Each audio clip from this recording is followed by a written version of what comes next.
Tech Sideline is presented by First Bank and Trust Company, the bank that puts you first. They can meet your banking and financing needs for personal, agricultural, business, commercial, mortgages, and so much more. Visit firstbank.com to learn more. What's going on, Hokie Nation? Well, it was a very fun but cold weekend here in Blacksburg. We got everybody on the set for a Monday morning podcast. It's episode 419 of the Tech Sideline podcast. We're calling it our spring weekend debrief, and it starts right now. And with that, we're coming at you on Monday morning, April 14th, 2025, from the Virginia Tech Corporate Research Center right here in Blacksburg. Remember to like, subscribe, refer the show to a friend, as always. I'm your host, Giovanni Heater. To my right, our lead analyst and columnist, Chris Coleman. Across the way, senior staff writer, Andy Bitter. In the fourth chair, our managing editor, David Cunningham. And producing the show behind the scenes, the mustache man himself, Mr. Nick Brown. All right, let's recap the weekend, guys. It was freezing, unfortunately, on Saturday. Warmed up a little bit yesterday for the softball game on Sunday, but wanted to go kind of event by event here and start with the Remembrance Run that took place on Saturday morning. I was actually bummed that I had waited till senior year to participate, but I will say I think it was one of my favorite events that I've partaken in as a Hokie. I don't know if I've ever felt as much of a Hokie as I did on Saturday morning. It was awesome. It was great to have the community together and nice run, and it was a lot of fun. What was your time? 34 minutes for me. I ran across the finish line with Nick and our good friend Keegan DeBernard, and she does videography and photography behind the scenes. She actually had that crazy shot in Miami where she was right behind Quan Felton in that mess. Yeah. She had that picture that kind of went viral. It was like the picture, and she took that for Hokie Sports. So, yeah, we finished, and we had a big group. Carter Hill, Kyle Marshak were with us. They were behind. Morgan Gay, who does stuff for TSL, she was there. We had a great group. Nick, it was a lot of fun on Saturday morning. Yeah, always an absolute blast. Sorry, unmuted my mic there. Yeah, absolute blast. Just one of my favorite things to do every single year. Brings tears to my eyes every single time without failure. And just can't wait to do it again next year. It's always amazing. Yeah, absolutely. I think we can attest too. We would have finished a little quicker, but there's a whole clog when you're going into Lane Stadium. That's probably going into the tunnel and coming back out of Lane. That's probably a 10-minute ordeal. Here come the excuses. What was your time, Andy? I'm not a runner, so all good. Have you guys been to the event before? I have not, but not in my defense, I was on the treadmill while it was there we go. while it was taking place. So I was getting my cardio in. I was just doing it indoors where it was warm. Yes, can't blame you there. I was sitting on the couch because I just don't like running. So totally understand. Well, you should go and soak it in one time. You don't even have to run it, or people walk it as well, which is awesome. David, have you participated? Oh yeah, I did every year when I was a student, and I think every year since I was in Blacksburg up until last year. And I missed it last year for something, and then I did not do it this year. It being cold and also having to work on Saturday, and it's like I'm going to be there anyway, and I'm in Christiansburg, so driving there back, you get the point. Yeah, it is a really cool thing, and I saw they said they had Virginia Tech estimated 15,000 people there, which is pretty ridiculous. That's about the number of people that were at the actual game, if not more. The spring game? Yeah. I think it's probably more. Probably more. Yeah. It was a great crowd. If you've never done it, highly encourage you to go out there. It's the 3.2 for 32, and great community event here in Blacksburg. That's always spring game weekend. Oh, we went from the Remembrance Run, took a quick shower, ate some breakfast, hit Lacrosse. The Virginia Tech Hokies took down number 11 Syracuse 14 to 11. First Syracuse mentioned. There you go. Only took a couple minutes. That's complete coincidence there. But I will say it's a terrific win for Kristen Skyra and that program, because it had felt like so many times throughout the last couple of years they had been so close to kind of picking up one of those marquee wins, and to do it at home that weekend, it was pretty cool. They were hyped. When I think lacrosse, Syracuse is one of those schools I think about, because that's basically an area where lacrosse was invented. Yeah, basically, is up in that part of the country. So yeah, that was a huge win, and it was good to see them. I could tell they were having a good day, because Will and I were standing outside in the freezing cold waiting to get into Lane Stadium, and we kept hearing "Goal, Virginia Tech." That was me. That was you. Yes, that was you. You're the PA guy. Okay. Yeah. So good day for the Hokies. 7 goals out of Lauren Render. So shout out to Lauren Render. She had quite the day. 14-11 win for the Hokies over number 11 Syracuse. Baseball, on the other hand, weekend didn't go the way they had hoped. Number 25 Virginia Tech baseball was swept by number 9 Florida State. Outscored 19-4 on the weekend. Felt like you had a good chance on, and we're going to get into Diamond Sports a little bit. Felt like they had a good chance on both Friday, game 1 of the doubleheader Saturday. And then on Sunday, the middle game is where things really unraveled for Virginia Tech. And then softball, number 12 Hokies softball, they sweep Notre Dame in Blacksburg. So that was the weekend. It was awesome. Blacksburg was packed, trafficy, like a football weekend. Downtown was great. So awesome to have so many Hokies back in town. Let's get into that dive in sports conversation a little bit. We just mentioned it. Number 9 Florida State sweeps Virginia Tech. Is there a cause for concern here, Chris? Well, Florida State's a top 10 team. You don't want to get swept like that. We were hoping for 2-2 over that 4-game stretch when you throw in Troy, who was ranked 20th. The big thing for me is Tech's starting pitching was good enough. The bullpen was not good enough in the one game, and the hitting wasn't good enough the entire weekend, which was a little bit of a surprise considering how the wind was blowing out pretty much the whole weekend. Florida State's got some great arms and a lot of talent, so I don't think there's any reason to panic. If you understand how baseball season works. That Arnold guy, starting pitcher in game 2 of Saturday, the doubleheader, he might be the first pick in the draft for Florida State. And that's the game that got out of hand rather quickly. Not that really related to him, but Tech only 4 runs on the weekend. That's where you scratch your head a little bit. Well, I don't know if you saw what John Sheff told the media, and Dylan Teff wrote about this for us after the game. Sheff called those guys essentially $1 million arms because that's what they are and going to be. Funny enough, he kind of made similar comments to what kind of Mike Young said a little bit about Pat Kelsey earlier this year, in that, they got the money and they're spending it well, kind of thing, right? Florida State has a really, really good team with excellent pitching. And I thought Virginia Tech's pitchers were all right this weekend, but you got to string hits together and runs together. But bottom line is, it's one series, you move on. Hokies still have a bright future ahead, and it's not like this was a series that they were not favored in. It is disappointing they couldn't get at least one, but I thought they put up a good fight, all things considered. And when you're going up against at least two future arms, FSU didn't really dip into the bullpen at all this weekend, which is what the Hokies kind of needed them to do. And so not really surprised about the result, but softball, heck of a weekend for them. And I thought one of the coolest moments was Iamaleava. Oh yeah. There's this new Athletes Unlimited, I believe it is. It's Athletes United Softball League. Yep. Inaugural season coming up this summer. Yeah, and they had somebody from ESPN, kind of a legend in the sport, come around, and she was there calling the game, I believe. Yep. And then after the game on the field, she announced they have 12 golden tickets they give out, and she announced that Iamaleava is drafted. Which is pretty cool. First one they've done. And the Hokies completely steamrolled Notre Dame and have a 17-game winning streak, which is the longest in the country. So theoretically, I don't know how it'll all play out. So what it is, it's a golden ticket to essentially be invited to the green room and a guaranteed draft pick. But you could pose it as she's the number 1 pick, since she was the first golden ticket that they gave out. Guaranteed draft pick.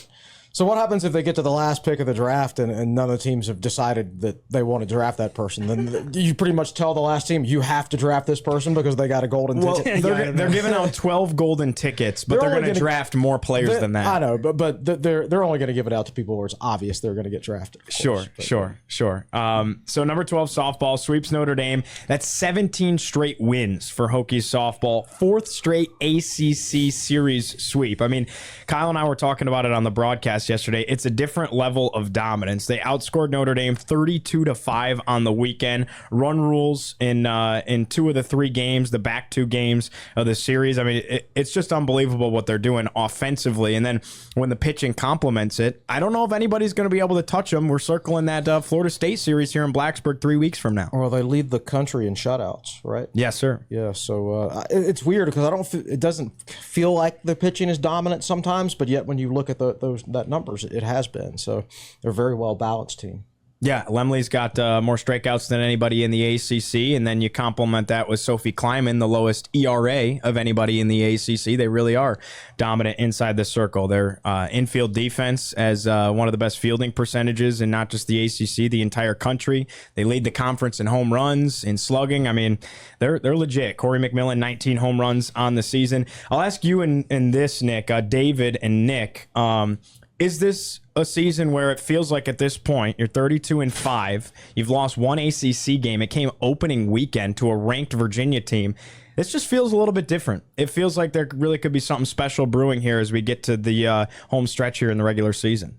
Yeah, I think they've got the pieces, certainly. Their pitching is fantastic. I think Kleiman has kind of flown under the radar a little bit. I mean, everybody knows Lemley, and I think Mazzarone has been really, really good. It's like they've kind of got an arm that can hold up their end of the bargain on their own every day. On a 3-game series, well, you've got 3 different arms, all that are versatile, kind of do their own thing.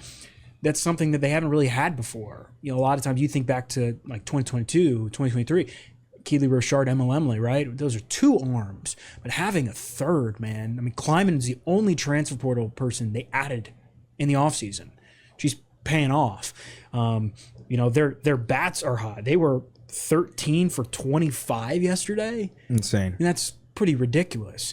And it's not just one player, too. And we've talked about it before. Good teams find a way to win. They had 8 runs in the first inning yesterday. They're playing really, really well, and it is a long season. What you hope is that they're not peaking too early, but I do think that this can be a really, really special group. They're showing it right now. 14-1 atop the ACC, 36-5 overall. When you've got as many weapons as they do, you have the opportunity to do something special, and I think they're positioning themselves really well. Obviously, some big series coming up still. Nick, what you think? I just want to give a big shout out to Corey McMillan and Bree Peck, who each have 52 and 40 career home runs, and that's at Virginia Tech. Corey McMillan, 40 home runs in 2 seasons at Virginia Tech after transferring from Radford. And to put this into perspective, UVA's home run career record was broken this weekend by Jade Hilton with her 36th career home run. So that's absolutely disgusting that Corey McMillan in 2 seasons has 40 home runs at Virginia Tech. And then, of course, Bree Peck has just been a constant force with 52 now career home runs after this weekend. Yeah, it's insane. And Bree Peck, all-time RBI leader, all-time home run leader, broke both those records earlier this week with a 3-home-run performance against Charlotte, right? If Corey was around for 4 years, she'd annihilate Bree Peck's records, and it's just crazy. Let's get into some football conversation here just to wrap things up on softball. They have Pittsburgh on the road this weekend. Then they go out to Cal. Cal's pretty good. They go out to Cal for a 3-game set, and then they come home, pack Tech Softball Park. The 2 top teams in the ACC, Florida State, Virginia Tech, going to be a top 10 matchup if the next 2 weeks play out as they should here in Blacksburg. I mean, it's going to be one of the marquee matchups in the entire country to close out the regular season. It's going to be awesome. As always, Tech Sideline is presented by First Bank and Trust Company. Today's podcast is also brought to you by Roberts Inn and Cox Real Estate. Centrally located in Radford, Virginia, the RNC team is proudly and professionally serving the New River Valley, Roanoke, and Southwest Virginia. Contact us today for all your real estate needs. Visit rncteam.com to learn more. That's Robertson and Cox Real Estate Team. All right, let's get Andy into this conversation. Andy, I'm so sorry. Get the warm-up pants off over here. Coming off the bench, Andy. Chalk up the hands a little bit. And football always gets the spotlight, and we got to take it back there and talk some spring football. Andy, what could you take away, if anything, from this spring game? It was chilly, not a great attendance. You were up in the press box, though, staying warm. Not a lot. I think if you're trying to come out of this saying, oh, man, I definitely have this firm opinion about this team in a quote-unquote game where neither of the top 2 quarterbacks took a single snap, maybe check yourself about how serious you're doing this. I thought, the defense was opportunistic, obviously. You're not going to see 2 easier defensive touchdowns than that. I mean, the first one, the ball was just on the ground with a fumble, and George Balance picked it up and goes 20-some yards for the touchdown. The second one, Dante Lovett's interception, Chance Wiggins almost like handed it to him from his back, just kind of popped it up into his arms, and then he was off to the races there. I think the defense is probably ahead of where the offense was, but that was also with 3 freshman quarterbacks taking all the snaps. So would things have been a little bit different if drones were out there or if Pop Watson? I would guess so. But it was good to get out there and see this offense and defense and sort of get an idea of the base schemes on both sides. It's not radically different at all. Basically a 4-2-5 on defense. And I think the offensive alignment wasn't anything exotic. 3 receivers, a shotgun, running back in the backfield there. So it gave us a good sense of sort of what the lineups might be and what the schemes look like a little bit. But it certainly was a vanilla game plan. They weren't going to show too much. Pry said this past week that it was going to be vanilla, and he was not lying. All spring games are vanilla. That wins the gold medal for vanillaness, I think, of all time. They ran a trick play. They did run a trick play and scored, right? Yeah, ran a trick play. I mean, it was good. That got everybody riled up. A little, Davy Belfour whips it out wide to Aiden Green, who chucks it left-handed. Mm-hmm. I now know that Aiden Green is left-handed because he threw it downfield. It was a pretty good throw to Cam Selden wide open for 57 yards. So you got to give the people that braved the cold out there a little bit of something to watch. I think that was like a bone they threw their way. Like, here you go. You came out here to watch this. Here's the one play that we're going to show you. Yeah, because there wasn't much else to see. And I don't say that in a bad way. It's just that's the way spring games are these days. And when you're missing your top 2 quarterbacks, you're going to be limited offensively somewhat anyway. Did they blitz once in that game? No, yeah. I was specifically looking for that. I don't think they did any. Did they even stunt or anything? No. I mean, I wasn't paying I'm pretty too close sure they attention. didn't. It was literally the same play on defense every time. Pretty much. Now, they would adjust their formation slightly depending on the offensive formation. Like if there was an extra slot receiver, then one of the inside linebackers would kind of drift out. And occasionally the nickelback would come up as like an outside linebacker or something like that. But generally that was your basic generic 4-2-5 formation the entire game with no blitzing, no twisting and stunning. Every time there was a pass rush, it was either 4-on-5 or 4-on-6 or 4-on-7. So the offense had the advantage the entire time in terms of numbers. But then again, the offense, I think during parts of the spring, I've been hearing about some pass blocking issues. I'll put it that way. I think there's a reason that was an offense versus defense scrimmage. They don't have the depth, especially on the offensive line, to play 2 different teams. And if they had gone out there and played their entire defensive scheme or whatever they have installed, I don't know if the offense would have been able to do very much. It didn't do much in the passing game to begin with, because I just don't think the offensive line right now is progressed enough to handle it. I think they did a good job run blocking, a little better than I expected, but then again, you consider there's no blitzing. The starters were facing the backup defensive line and all of that. I'll give the backup quarterbacks a break, because the thing about not blitzing, that means there's 7 guys drop back in zone coverage every time against either 5, 4, or 3 guys out in routes. So if you're a quarterback, a young quarterback who's not used to playing against a bunch of zone coverage, especially when the defense outnumbers the receivers, and I just think that was going to be if you were expecting like a good passing game from those freshmen, on top of that with the weather, it just wasn't likely to happen. So I don't think we can take much out of that game other than it was the scheme I was expecting. Aiden Green was the leading passer. That's right. 57 yards, 1 pass. So kind of tells you there wasn't going to be a lot of downfield passing in this game. I'm sorry to make more work for you, Nick, but I want to pop up a screen grab of Andy's hilarious tweet. Had me cracking up when you put out the caricature drawing of the trick play. I've been using that same sketch for about 12 years now. I think the first time I used it was when they locked us out of the pro day one time. It was back in Rector before they renovated that. They wouldn't let us in. They're like, no, there's not enough room. It's like, there's like 3 of us here. Like, just let us come into this. So they didn't. So I mocked that up to show it. And I've used it like whenever there's been like a a start delay on a certain channel. It's like, oh, they're showing the end of this game. We can't see it. I'm like, well, here, I'll sketch it out as best I can. So that's why it was the same one. And I'm like, well, Aiden Green's left-handed. I can't draw left-handed players. So here it is from a right-handed. It's the same one I've been using for a while. The gift that keeps on giving. Yeah, that was funny. Very witty from you, Andy. Was there anybody that stood out? You guys talked about sometimes in these spring games, somebody draws your attention a little bit. Was there any of that on Saturday? I think JoJo Krim, the true freshman cornerback, did some things naturally as a corner.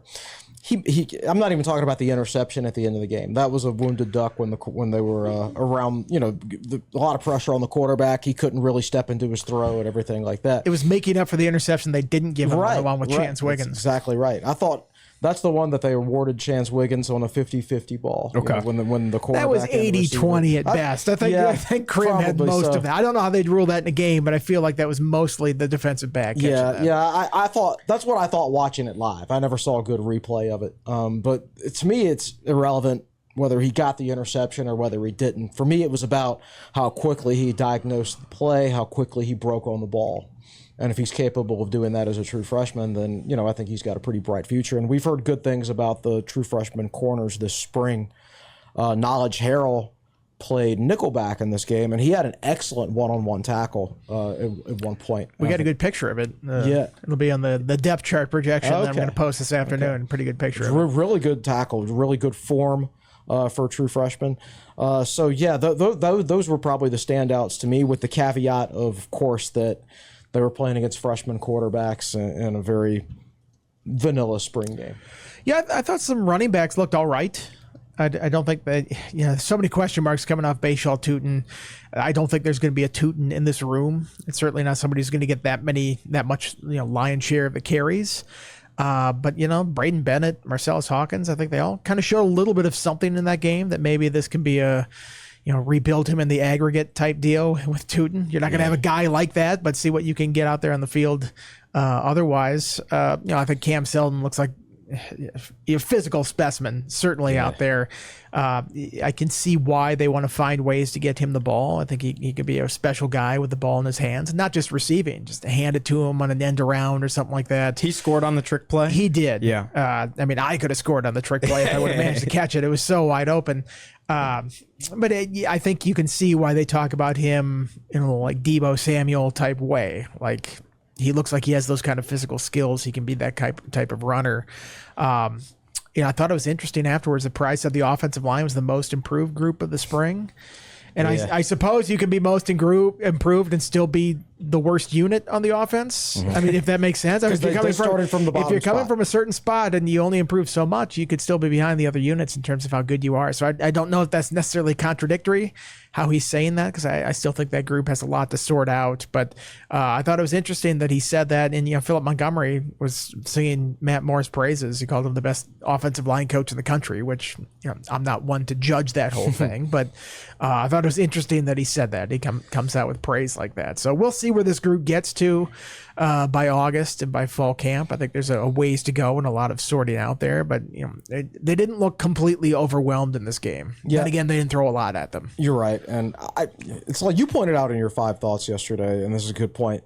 Price said some similar stuff about the offensive line in the preseason last year, saying they were going to play 7 or 8 guys. And then they roll out on the Vanderbilt game and play 5 guys. They did, but over the course of the season, they eventually Schick got in there quite a bit. Meadows played quite a few snaps. Garrett played quite a few snaps. So they really did get to about 7 or 8 guys last year eventually.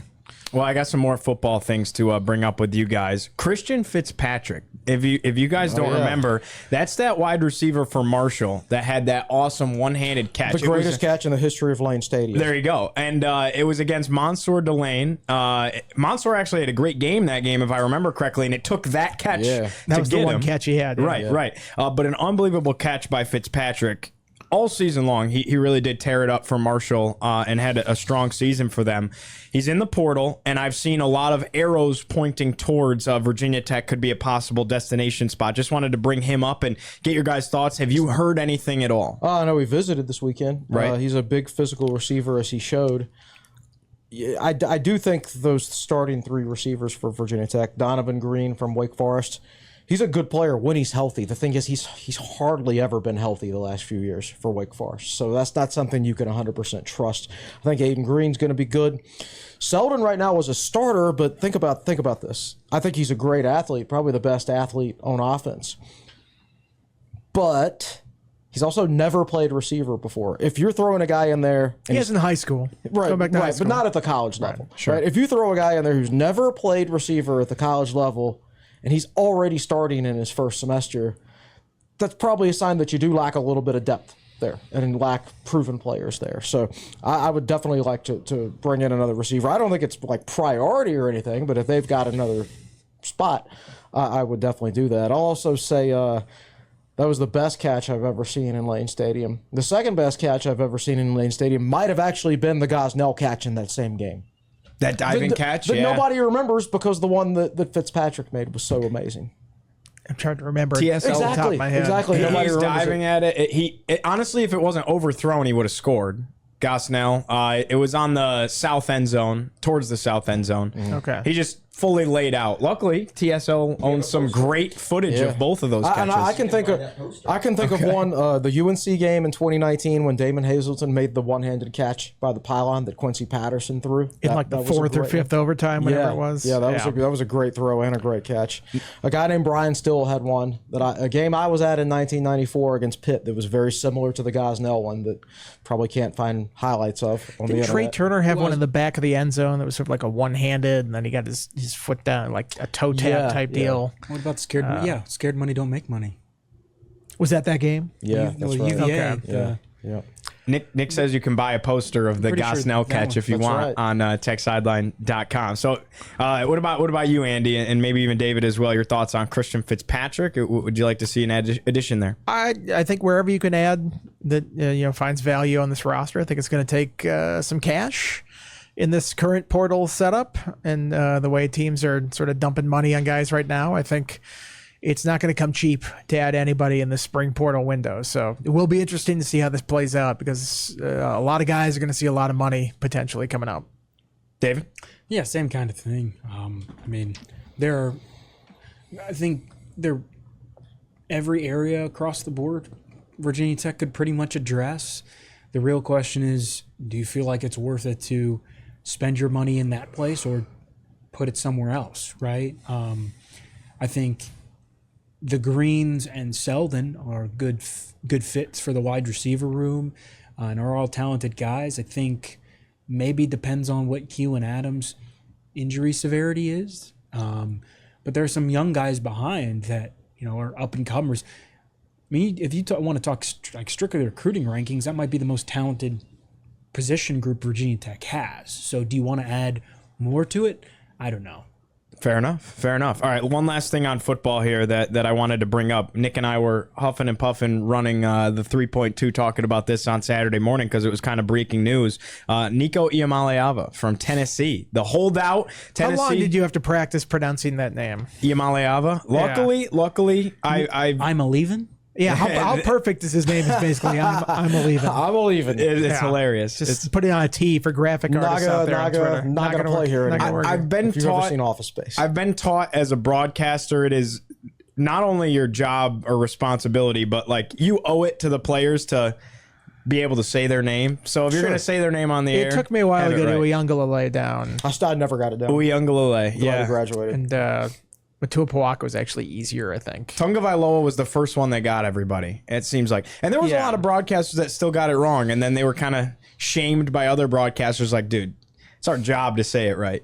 So that's kudos to Bill Roth always saying, you make sure you check the pronunciation guides before you say somebody's name. But Nico Iamaleava, the holdout, reported that he wanted like $2.5 million from Tennessee.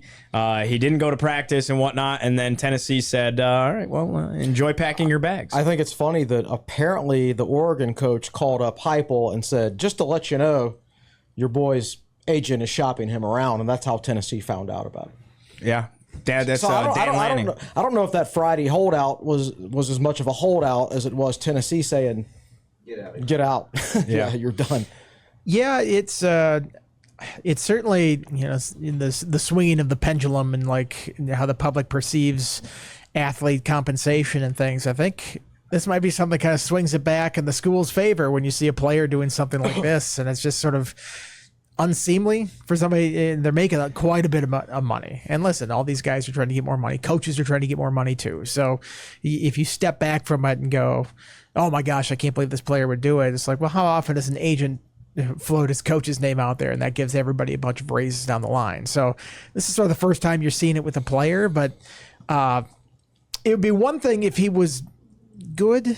I mean, he wasn't that good. Solid, he was a solid quarterback last year. He's a true freshman. I know, but like, this guy gets paid so much money coming in just on hype alone, and then he plays 1 year, and he's just sort of all right. I think a lot of his production came against the lesser part of the schedule, not really an SEC play. I don't think he really distinguished himself in that playoff game or anything like that. It just seems like, man, what are you paying these guys for over and over and over? And I think he's looking at the situation, and a lot of these schools are dumping a lot of NIL money on players right now. This is an opportunity for players to seek a payday here before this, house settlement goes in, the revenue sharing, the NIL clearinghouse that they have through Deloitte that's going to kind of make NIL actually more what it was intended for than what it's turned into, the pay for play deal on it. So I think a lot of players are looking at this as an opportunity to leverage schools and get a lot of money out of this. And, I kind of applaud Tennessee for being like, we'll just move on. You were fine, but we'll replace you. We'll be okay without this. I think I don't want to spend too much time on it because I really don't care where he ends up playing football. But I think he's very raw. And I think whoever gave him advice to leave Tennessee is not thinking about his long-term best interests at heart. Was it his dad? It sounds like his dad is heavily involved in this whole thing. It could easily be, but he's so raw. I think he needs stability. Heupel is a proven quarterback developer. And now he's going to transfer somewhere and be expected to start somewhere else in what will be a brand new system without the benefit of spring practice. It's crazy. He could actually take a step back this year in terms of production just because of the late change. Yeah. And how much money could that cost him in the future?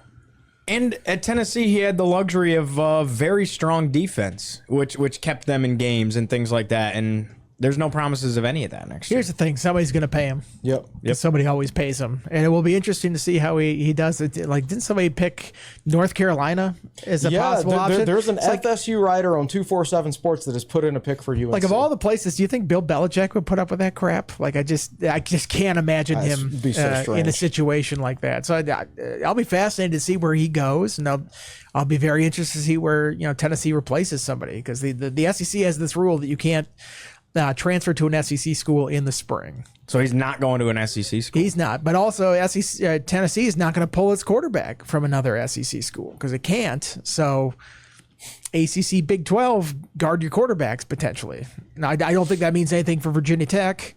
Because frankly, I think like I think if Kyron Drones, wheeled himself in there after surgery, it's not going to be too impressive for the school that he's going to, or people trying to scout him. Go, man, are we going to try to bring in a quarterback who's going through rehabbing from a surgery right now? It's not going to be available for a couple months. So I would not worry about it necessarily for Virginia Tech, but I think there's some schools out there like, man, somebody's going to get a payday because these SEC schools can pony up the money, and they're not going to stand pat. I can't believe I wouldn't imagine they're going to sit there with their roster and go, we got 2 freshman quarterbacks, let's roll.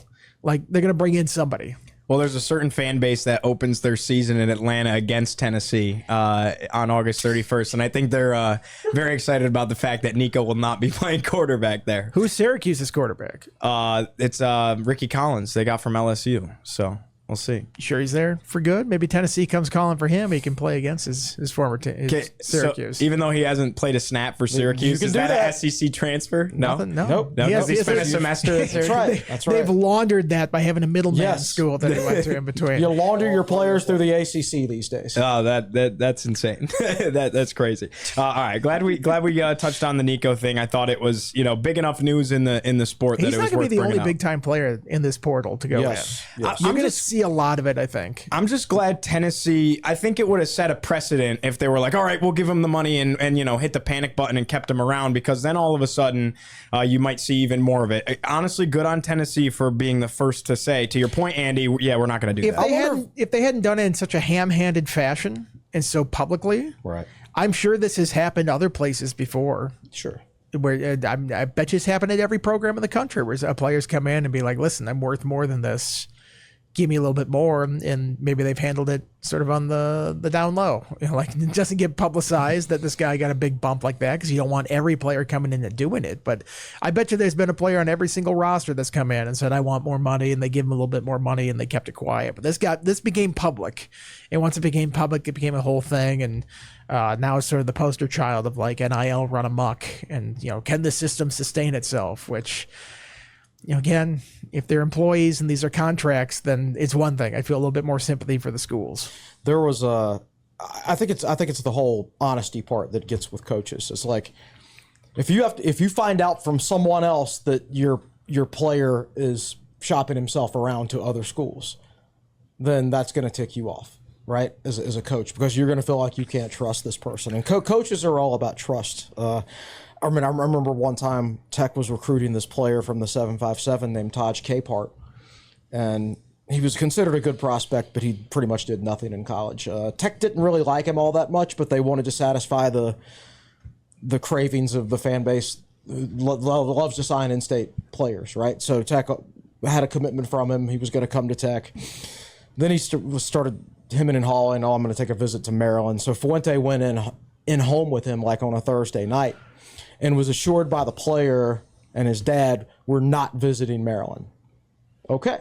So Fuente leaves, and then 2 days later, he finds out Taj Capehart is at Maryland, right? Taking a visit, right? That they literally looked in his eye and lied to him.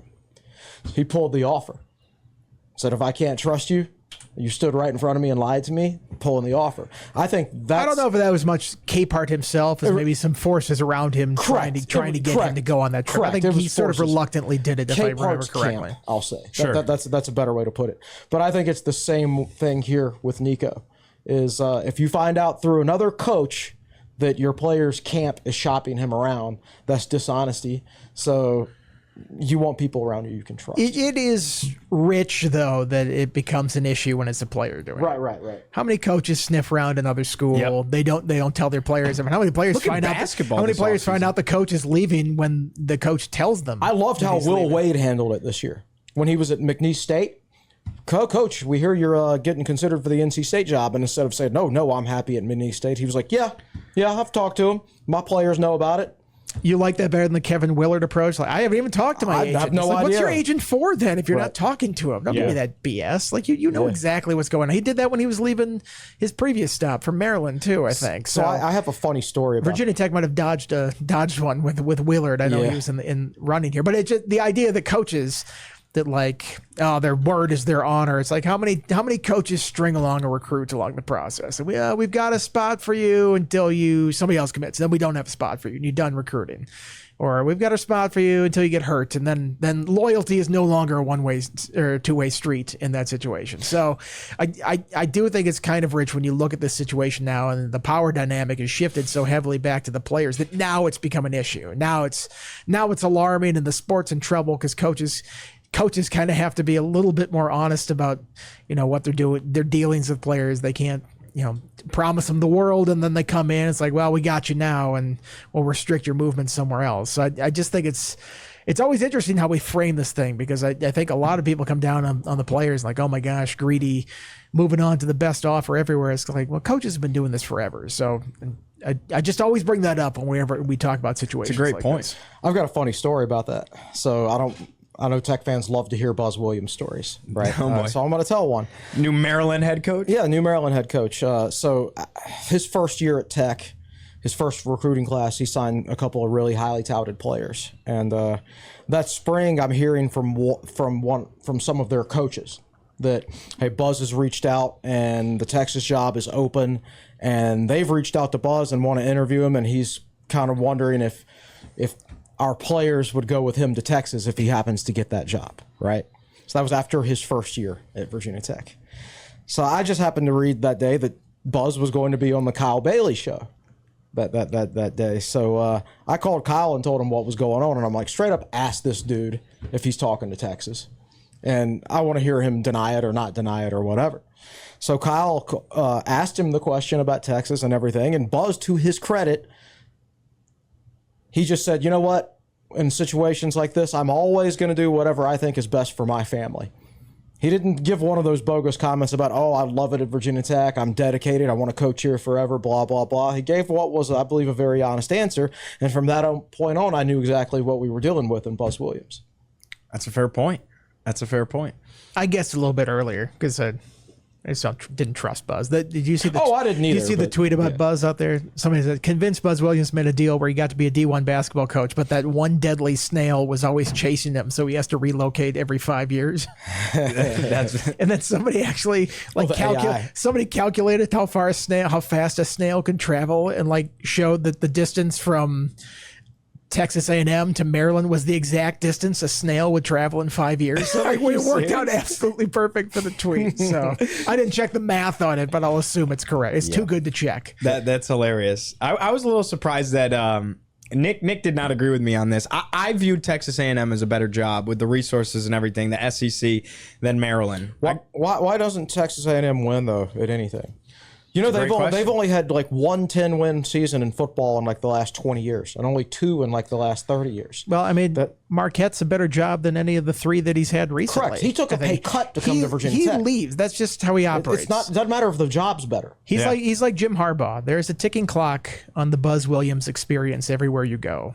And he's a great coach, don't get me wrong, and Maryland's going to win, and I imagine they're going to go to the Sweet 16 at some point. He's already putting together a great roster of players they have up there. He's a good coach. He's going to win. And 5 years from now, I don't know if he'll necessarily elevate it to like Final Four contention, because he never quite does that. But he takes a program that might be underachieving or just not hitting on all cylinders, and he gets them to that next level. And then he moves on to the next project because that's Buzz. I think he gets kind of restless wherever he is. Hashtag get better. Nick says hashtag get better.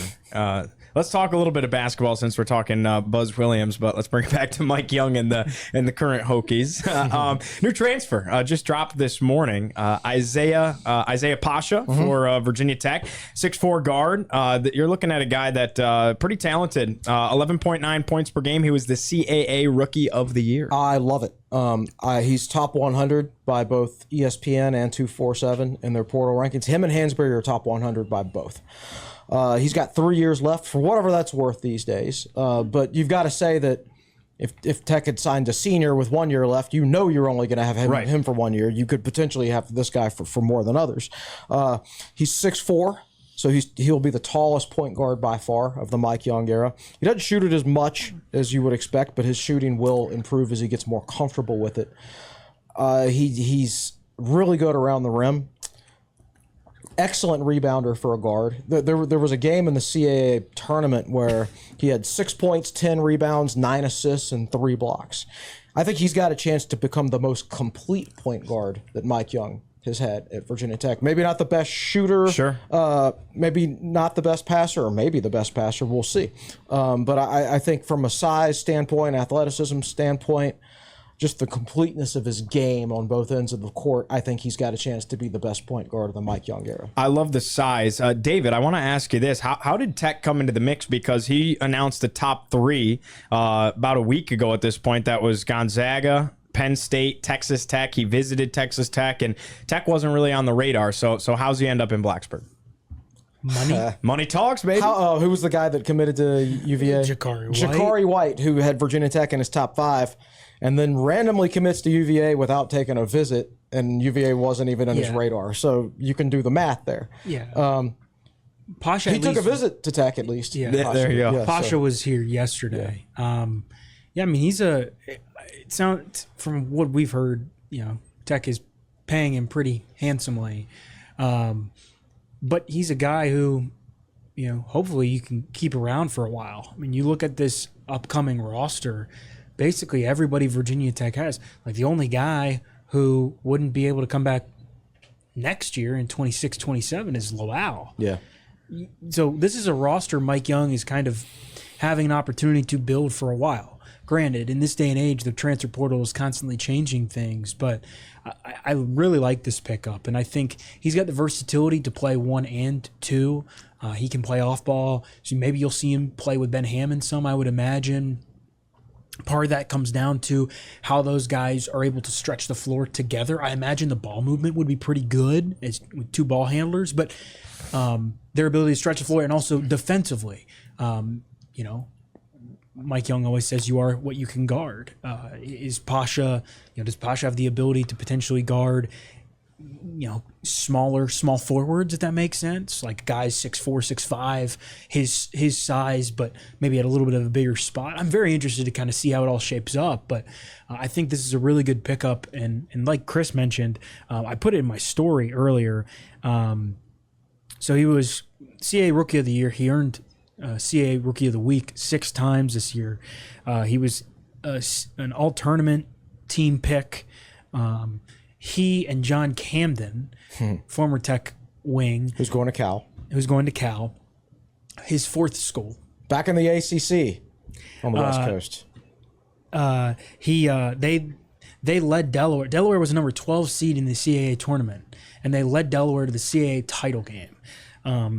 Over that 5-day span, Pasha, he accounted for 67 points while shooting 46% to go with 32 rebounds, 29 assists, just 8 turnovers, and 5 blocks, 5 steals. So he averaged 13, 6, and 6.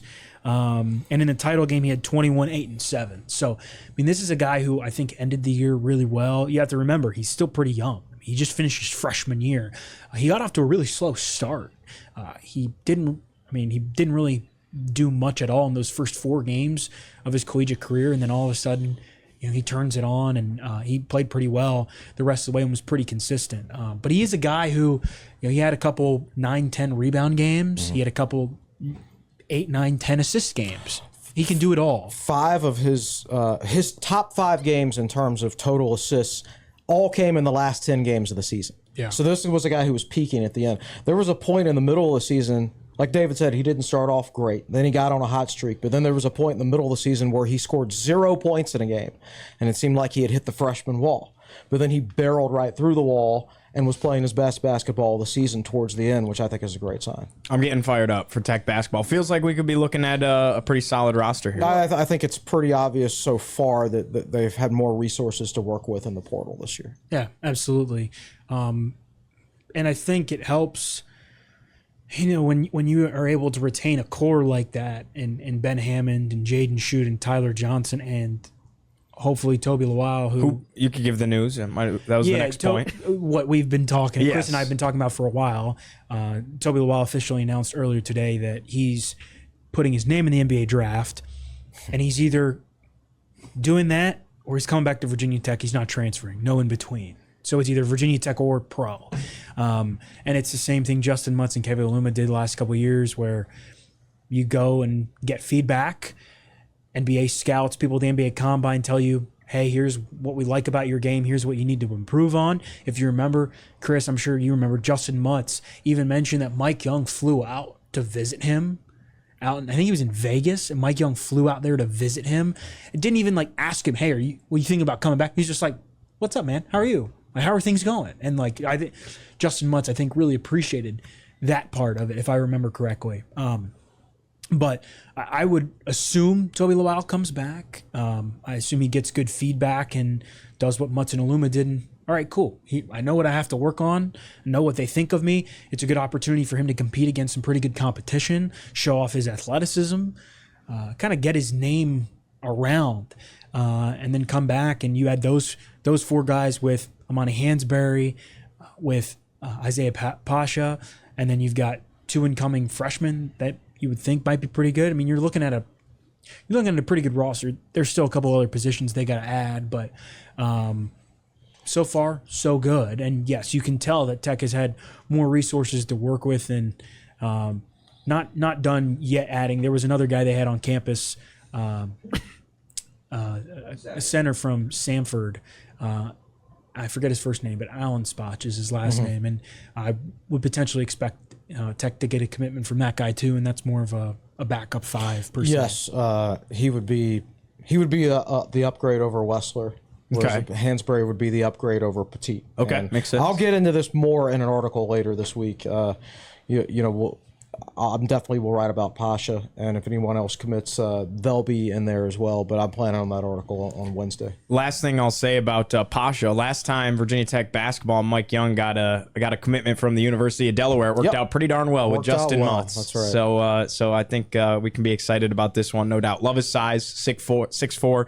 Love that at the point. So exciting stuff. What's coming up this week, editorial content wise, and we'll even bring Nick in for video stuff throughout the week. Well, Andy's put his depth chart article out. Currently editing it, so should be up this afternoon. Projected depth chart as it looks like after the spring game, then tomorrow some of them will start hitting the portal and validate everything. Possibly, I do have some a little bit bigger picture with house settlement and the portal coming up, so look for that later this week. I'm going to write an article tomorrow, Tuesday, on my thoughts on the spring game, which will probably be one of the shorter articles that I've ever written because I don't have very many of them. And then Wednesday, like I said, an article on not only Pasha, but in case anybody else is committed by then, I'll have some information on them as well. How was watching the game from the University Club? Oh, much better, I'm sure, than it was watching it from outside. It was nice and cozy. It was great. Free food up there and everything. Nice. Bud Foster was up there. Talked to him for a while. Tim Sands rolls in. Tim Sands, I think, has a bodyguard. I never knew that about university presidents before. Like, there was a guy standing behind Sands with one of those earpieces that was hanging all the way down. And he just had his hands in front of him and just doing Secret that Service. Right. And he was not there the whole time until Sands showed up, and then Sands left, and I never saw the guy again. Interesting. I had no idea that university presidents required bodyguards. What's coming up? Mostly just basketball stuff. The women had a big visitor over the weekend as well. Kind of just waiting and seeing. I mean, we're now in essentially the off season outside of baseball and softball, and of course we'll keep you posted on that. And I thought Sam Mostow and Dylan Teff did a good job of covering all that this weekend. But we're in the off season, but it's not really the off season because it's peak transfer portal season. But yeah, how about that? Both two, like the top 3 sports actually, are all portal season at the same time right now. Fun stuff. Yeah. So I mean, you might see some football portal movement in terms of guys coming, guys going. You might see some men's, women's basketball portal movement, players coming in. I wouldn't expect anybody else to leave at this point. But it's gonna be busy. We'll keep you locked and loaded. Nick, what do we got on the video side of things? Not too much. We're going to have a few podcasts this week, I believe. I think Carter Hill's going to sit down with Pete Demore like he does every week. Oh, yeah. Maybe get him in the set this week because they don't have a midweek, which is great. And then tomorrow we're going to have a nice podcast with Chris and David and Carter, and we will be interviewing the head of the Monogram Club and better known as Devin Wilson, the former Virginia Tech point guard and wide receiver as well. So that'll be great. Get to talk to him and how he interacts with former Virginia Tech athletes on the daily basis, and just tons of great stuff coming up. Awesome. All right. Well, we mentioned it. Softball's out of town. Be on the lookout for the portal stuff, but come on out to English Field this weekend, Friday, Saturday, and then join us for Easter on Sunday in Blacksburg because number 12 North Carolina is in town for baseball, and the Hokies will try and get back on the right track with another top 15 team in town. That's the ACC. No rest for the weary in the SEC. No rest for the weary. Well, it was a fun one, guys. Thank you. For Nick Brown behind the scenes, for David, for Andy, for Chris, I'm Giovanni Heater saying so long. We'll see you next time on the Tech Sideline Podcast.